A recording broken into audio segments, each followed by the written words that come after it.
So let's talk about Our Watch. You know, that purveyor of false narratives and propaganda around the issue of domestic violence in Australia. In fact, that's not entirely accurate either, since Our Watch is only concerned with violence against women and their children. Consider Our Watch's purpose as stated on their homepage. Our vision is an Australia where women and their children live free from all forms of violence. So it appears they are completely fine with violence against men and their children, which is odd because men's children are also women's children.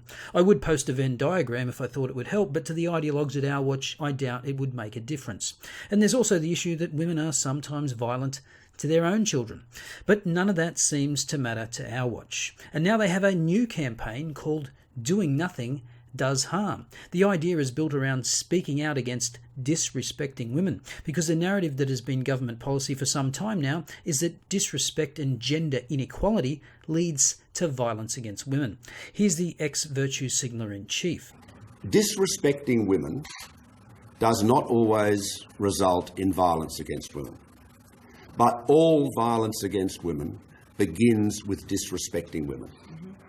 Now, I won't spend too much time on this claim that disrespect and gender inequality lead to violence, because I've already done a couple of videos on this topic. In summary, there's very little evidence for it. Thankfully, David Leyonhjelm did a lot of the heavy lifting in Senate Estimates Committee hearings in 2017.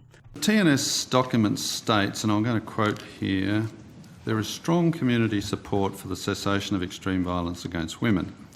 The significant barrier to achieving this change, however, is low recognition of the heart of the issue and where it begins. This is a clear link between violence towards women and attitudes of disrespect and gender inequality." But there is no citation provided for this clear link, despite the depth of literature on violence and its causes. Can you give a citation for the claim that disrespect and gender inequality is where extreme violence against women begins and is at the heart of the issue? Senator, I would have to take that on notice. Okay. I may be able to get that tonight. I can check, but otherwise I'll have to take that on notice. On notice is fine, yeah.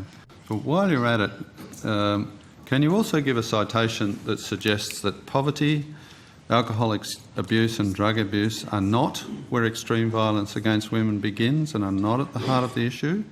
Now, ultimately, it took them 10 weeks to get back to Leyonhjelm with a response to the central underpinning of their own policy. And I took apart the references that they gave in their response, which don't back their claims at all. So if you want to see that, click on the links in the top right corner of your screen or at the end of this video. Now back to Our Watch's campaign. Basically, they've released 5 videos involving 5 scenarios in which you see women or a specific woman being disrespected, and then you were given an option to do something about it by clicking in the top right corner of the screen. So let's watch the first example. Did I tell you what's happening at work? No. They're hiring a new CEO. Oh, awesome. Yeah, but he said it's a woman. That's great. Cool. There's no way a woman can run such a large company. Women are just too emotional to lead.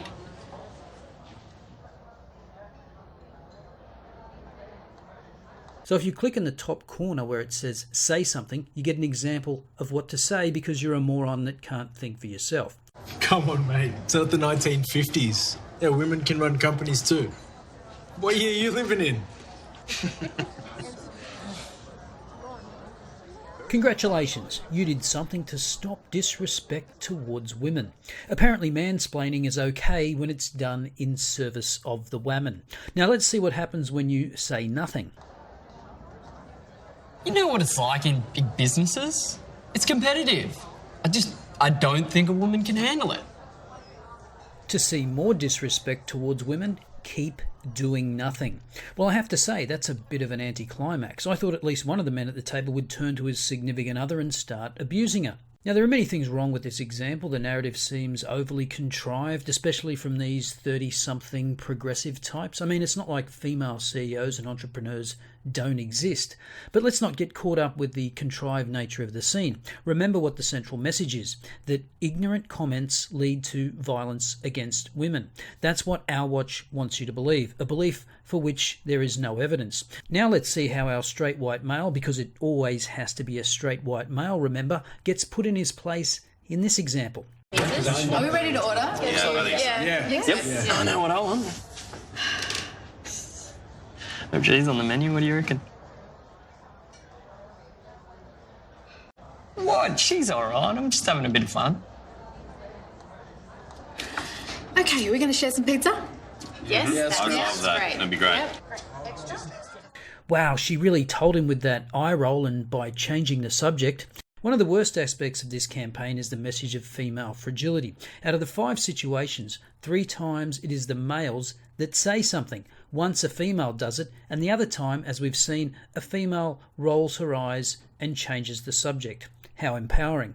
But again, the central claim here is that disrespectful attitudes and comments lead to violence against women. And Our Watch helpfully gives us a rundown of what constitutes disrespect.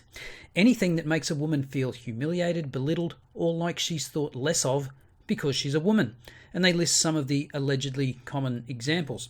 But you see, here's the problem. It's not with the definition. It's the dishonest way it's exploited by fragile women. For example, Tony Abbott looked at his watch while Julia Gillard was speaking. According to Julia Gillard, this was because she was a woman.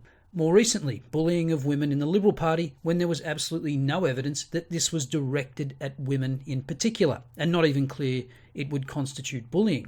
Sure, let's do away with real disrespect, but I guarantee this will be extended by some to shut down any criticism of women, valid or not, on the grounds it is disrespectful to women. Now, why am I going on about this? Here's Bettina Arndt to tell you why. Late last year, I spoke in Parliament House, courtesy of David Lionhelm. Talking to key people in government, I discovered the massive domestic violence funding handed out by Malcolm Turnbull as one of his first acts as Prime Minister, more than 100 million, is supposed to dry up this year. Naturally, the huge domestic violence industry supported by that funding is in a frenzy, lobbying the government and claiming they're doing a wonderful job preventing domestic violence against women. My sources tell me they're keen for evidence as to whether this money was being wisely spent. They only ever hear from one side, namely the bloated feminist bureaucracy that's being supported by that funding all over Australia. Our Watch, by the way, is the current recipient of $6 million worth of taxpayer money.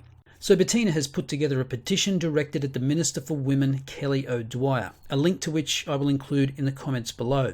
So this is a call to action. Send a message to the government that you want to see real, evidence-based programs to combat domestic violence, not ideological-driven bullshit that doesn't address the root causes. And as usual, let me know your thoughts in the comments below. I'll see you next time.